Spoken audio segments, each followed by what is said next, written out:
Are you a woman standing at a crossroads, eager for change? It's time to connect with your authentic and empowered self at Boss Leap.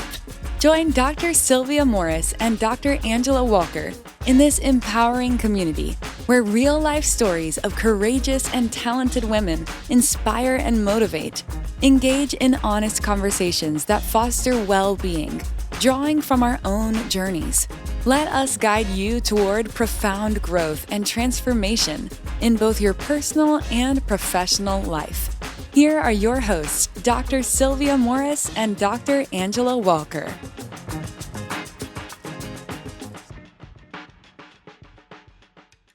Welcome back to Boss Leap. This is Dr. Angela Walker and my lovely co-host, Dr. Sylvia Morris. Hey there. We are so excited to be back. This is a little bit different than our normal. We are really just going to talk to each other about something that happened to us recently that we thought was significant enough to talk to our audience because it's relevant to a lot of the women that we know. And if it's not relevant to them right now, it will be. Live long enough. Yeah, live long enough. And so we're just going to talk about the big M word, menopause, right? And first of all, we wanted to give a big shout out to Dr. Dawn Mandeville, the menopause expert here in Atlanta.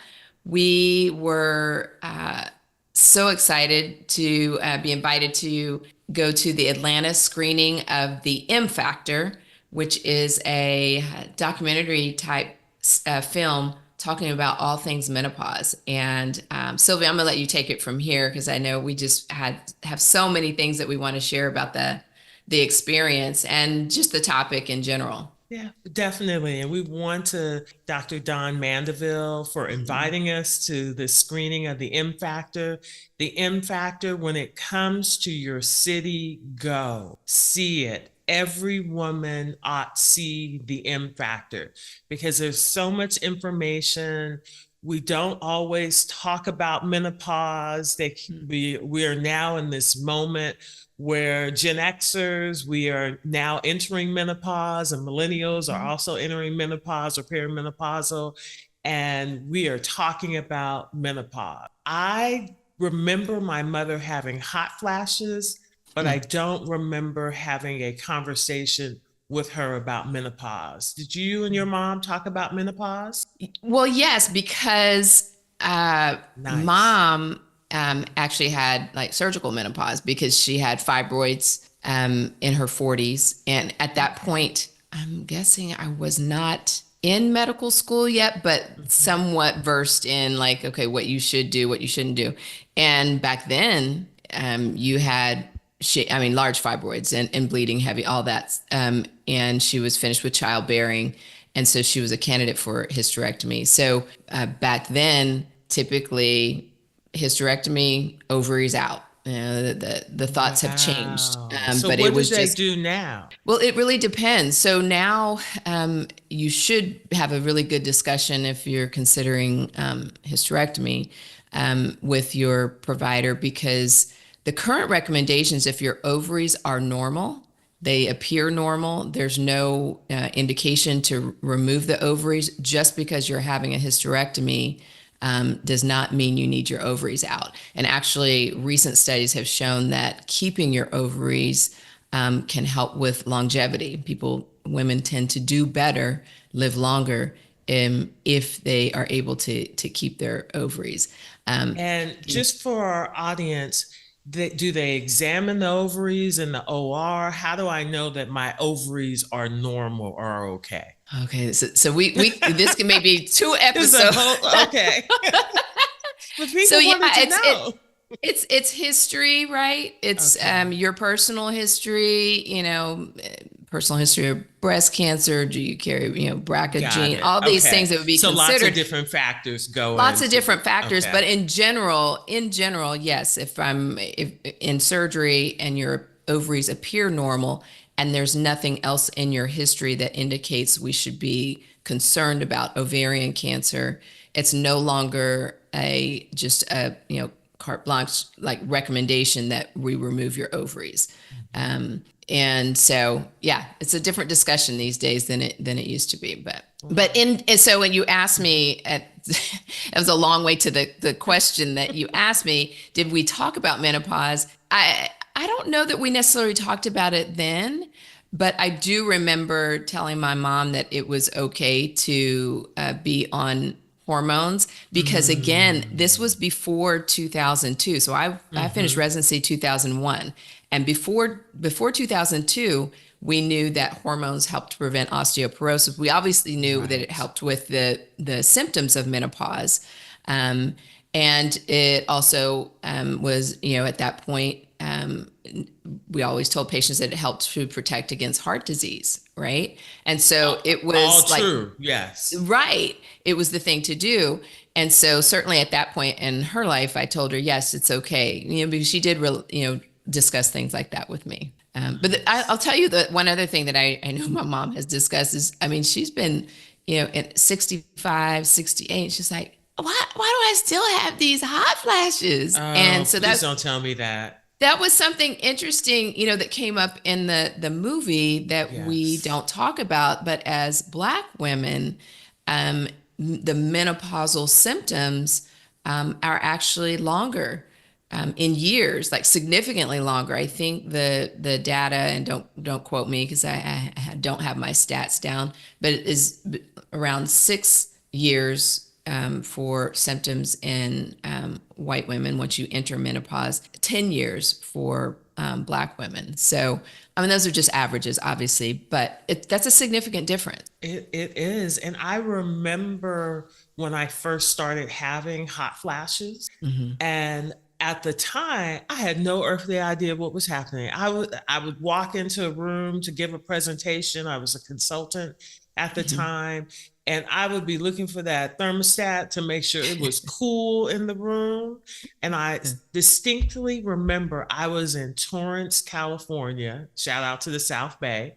And I gave this presentation, and a little bead of sweat started rolling down the side of my face. Wow. And at the end of the presentation, this wonderful sister came up to me and she said, "Are you having hot flashes?" And I was like, maybe I am. It just, I was like, I'm just hot. No, sweetheart, you having a hot flash. And that was probably a decade ago. Yeah. And it took me more than a little while. I cycled through all of the natural supplement ways of dealing with your hot flashes. And then I finally went on the Common Patch. And this is not an advertisement, nor is this a recommendation. This is simply just me sharing my personal journey.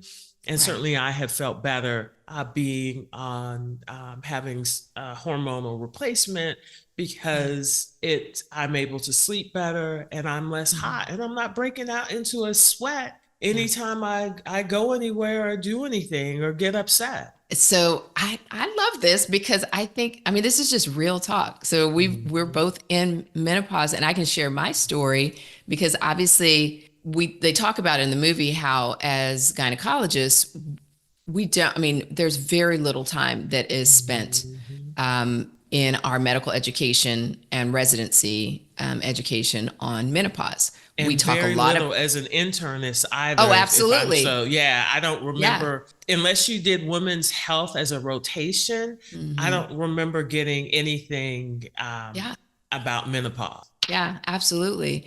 And so I knew, what I've always counseled patients, average age of menopause is 51. And that was back when now it's like 51, 52.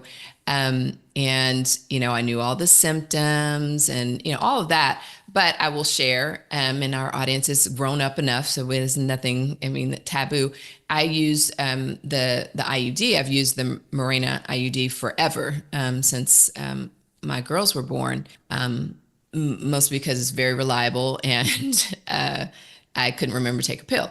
And so that being said, I didn't really have a period to gauge, like I didn't have erratic cycles. It wasn't like I could say, oh, my periods are getting lighter, or I've skipped some periods, which sometimes will happen in, perimenopause, or the opposite. Some people start to have like heavier periods and, irregular. So I didn't have that as a gauge. So, I'm just doing along. Everything's fine. And I turned 50 and I'm in the office and I cannot, what is going on? I'm here till like 7 o'clock. I can't think right. I leave a patient's room and I'm like, what did she just say? And it's literally like a complete brain fog. And so when that was my major symptom, and then sleep. So I was blessed. I did not have the hot flashes where, I would break out in a sweat, feel overwhelmingly warm. Now I did feel, warm at times. So, but it was the night time, where it's, waking me up, kicking the sheets off, and that's here, wet under your boobs, off and on, all all of that. And so I knew, I was like, okay, well, in terms of natural things, I exercise, kind of staying in my, ideal wheelhouse in terms of, body, all the things that I know that are helpful. I didn't take necessarily any. I did do black cohosh. I did do black cohosh, and I just knew based on my years of experience, the way that I was feeling was not good, and that I could not put up with. I couldn't function well. And I knew at that point the safety of being on hormone replacement. And so for me, I only needed an estrogen patch because I think one thing that I want to get out in this episode, especially if we're talking about hormones, and again, as Sylvia said, we were just talking as two females that happen to have medical education, so we can give a little bit of information, but we are not giving medical information. Talk to your doctors, ladies. Yeah. Which is the key part of the movie, right? Is go to your physicians and have these conversations. But needless to say, no woman should be on estrogen alone if they still have their uterus, because that's a setup for uterine cancer. So you should, if you don't have a uterus, then you can take estrogen only. But estrogen alone, and a woman has a uterus, it's just giving one hormone stimulation, and it can increase the risk of uterine cancer. So you need that progesterone. So like your combi patch is perfect. That you've got the. So what I'm hearing is that we need a balance, because we need to make sure that we have the appropriate balance of hormones. And if we're going to do replacement, again, that has to be in balance as well. Yeah, well, so I think we'll probably leave this for a different discussion. I'm not going to go into the whole balancing thing, because I think that is really a discussion between you and your provider.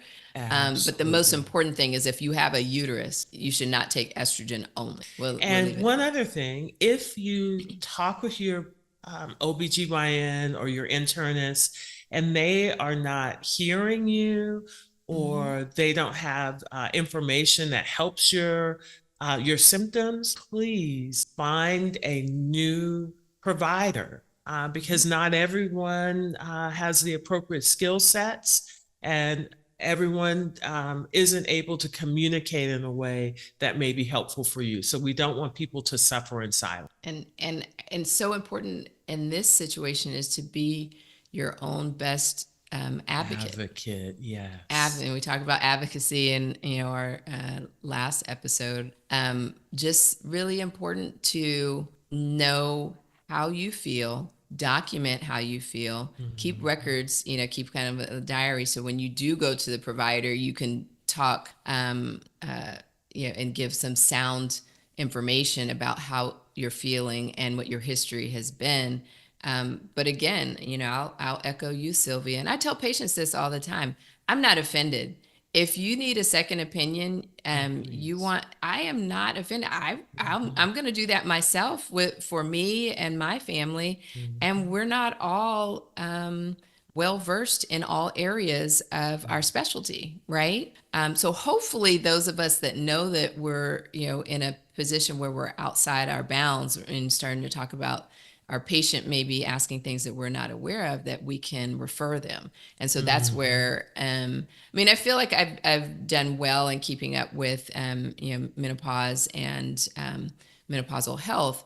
I definitely wouldn't say I am a Dr. Dawn Mandeville, who is a menopause expert, and she's actually, credentialed with the Menopause Society. So she's done the additional training that we don't get in medical school and residency. And so I think it's, valuable to point that out. But I think the most important thing is we're having the conversation about it, right? And one of the things that came up in the I think it was actually the discussion afterwards, is how our mothers didn't talk about this. Well, quite honestly, a lot of them didn't know. Not like they didn't, but some were like you, like may have been having hot flashes and they're fanning, but they'll tell you they didn't go through menopause. They didn't have symptoms, right?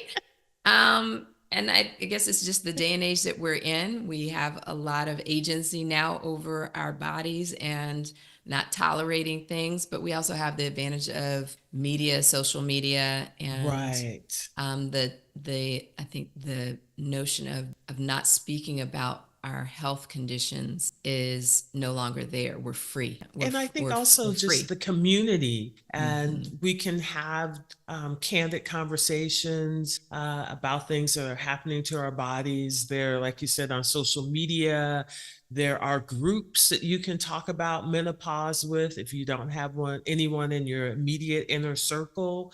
But I want to encourage people to start off with their primary care doctor, their OBGYN, their internist, their family medicine doc, to have the conversation, and then get evidence-based information so that they can do what's best for their body and knowing their history. Absolutely. Well, good conversation. I love it. I think our audience is in this place. I wanted to pass on the messaging at the end of the movie that it is not a bad thing to be not a pause. In menopause. Right. It's not a bad thing.